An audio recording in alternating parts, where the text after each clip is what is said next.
Hi friends, ಈ ಗುಜ್ಜರಿ ವ್ಯಾಪಾರ ಹೆಂಗೆ ಮಾಡ್ತಾರೆ, ಇದರಿಂದ ಎಷ್ಟು ದುಡಿತಿದ್ದಾರೆ, ಇದರಿಂದ ಲಾಭ ಎಷ್ಟು ಅಂತ ಪೂರ್ತಿಯಾಗಿ ಹೇಳ್ಕೊಡ್ತೀನಿ ನೋಡಿ.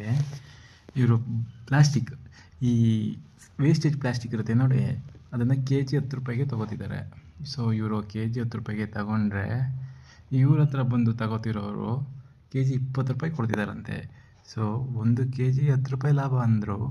ಮಿನಿಮಮ್ ಅಂದರು ಇವ್ರ ಅಂಗಡಿಗೆ ಡೈಲಿ ಒಂದು 100 ಕೆ ಜಿ ಪ್ಲಾಸ್ಟಿಕ್ ಬಂದರು, ಅದರಿಂದನೇ 1,000 ರೂಪಾಯಿ ಲಾಭ ಬರುತ್ತೆ. ಬರೀ 100 ಕೆ ಜಿ ಪ್ಲಾಸ್ಟಿಕ್ ಬಂದರು, ಅದರಿಂದನೇ 1,000 ರೂಪಾಯಿ ಲಾಭ ಬರುತ್ತೆ. ಇನ್ನೊಂದು ಅಂದರೆ ಕಬ್ಬಣ, ಈ ಐರನ್ ಕಬ್ಬಣ ನೋಡಿ, ಇವರು ಕೆ ಜಿಗೆ 25 ರೂಪಾಯಿ ಕೊಟ್ಟು ತಗೋತಿದ್ದಾರೆ ಜನಗಳ ಹತ್ರ, ವೇಸ್ಟೇಜ್ ಕಬ್ಬಣಗಳ್ನ. ಸೊ ಇವರು 25 ರೂಪಾಯಿ ಕೆ ಜಿಗೆ ಇವ್ರು ಕಬ್ಬಣ ತಗೊಂಡ್ರೆ ಇವರು ಕೊಡ್ತಿರೋದು 40 ರೂಪಾಯಿ ಕೆ ಜಿ ಹಂಗೆ. ಸೊ ಇವರು 1 ಕೆ ಜಿ ಕಬ್ಬಣಗೆ 15 ರೂಪಾಯಿ ಲಾಭ ಮಾಡಿದ್ರು. ಈ 100 ಕೆ ಜಿ ಕಬ್ಬಣಕ್ಕೆ 1,500 ರೂಪಾಯಿ, ಅಂದರೆ 15 ರೂಪಾಯಿ.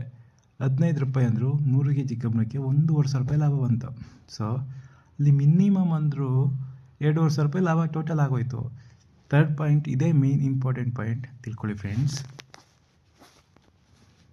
ಎಲೆಕ್ಟ್ರಿಕ್ ಐಟಮ್ಸ್, ಈ ಮಿಕ್ಸಿ, ಈ ವೈರ್ಸು, ಕೆಲವೊಂದು ಇರ್ತವೆ ನೋಡಿ, ಈ ಫ್ಯಾನ್ಸ್ ಎಲ್ಲ ಕೆಟ್ಟೋಗಿರೋದು ಎಲ್ಲ ತಂದು ಗುಜರಿ ಹಾಕ್ತಾರೆ. ಅವ್ರೇನು ಒಂದು 20 ರೂಪಾಯಿ ಕೆ ಜಿಗೆ ತಗೋತಿದ್ದಾರಂತೆ ಆ ಎಲೆಕ್ಟ್ರಿಕ್ ಐಟಮ್ಸ್ನ.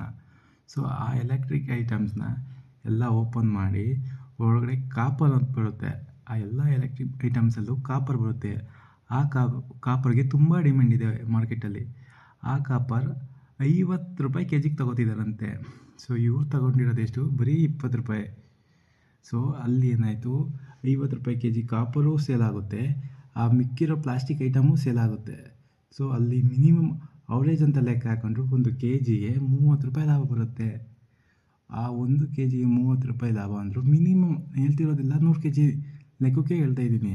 ಆ 100 ಕೆ ಜಿಗೆ ಮಿನಿಮಮ್ ಅಂದರು ಅಲ್ಲಿ 300 ರೂಪಾಯಿ ಲಾಭ ಬಂತು. ಟೋಟಲ್ಲಾಗೆ ಪ್ಲಾಸ್ಟಿಕ್, ಕಬ್ಬಣ, ಈ ಎಲೆಕ್ಟ್ರಿಕ್ ಐಟಮ್ಸ್, ಈ ಮೂರಿಂದನೂ ಲೆಕ್ಕ ಹಾಕಿದ್ರು ಮಿನಿಮಮ್ ಅಂದರೂ 500 ರೂಪಾಯಿ ಲಾಭ ಬಂತು. ಅದು ನಾನು ಹಾಕಿರೋದು, ನಿಮ್ಗೆ ಹೇಳ್ತಿರೋದು ಲೆಕ್ಕ ಬರೀ 100 ಕೆ ಜಿ. ಅದೇನಾದ್ರು ಇನ್ನೂ ಜಾಸ್ತಿ ಆದರೆ ಇನ್ನೂ ಎಷ್ಟು ಲಾಭ ಬರ್ಬೋದು ಯೋಚನೆ ಮಾಡಿ.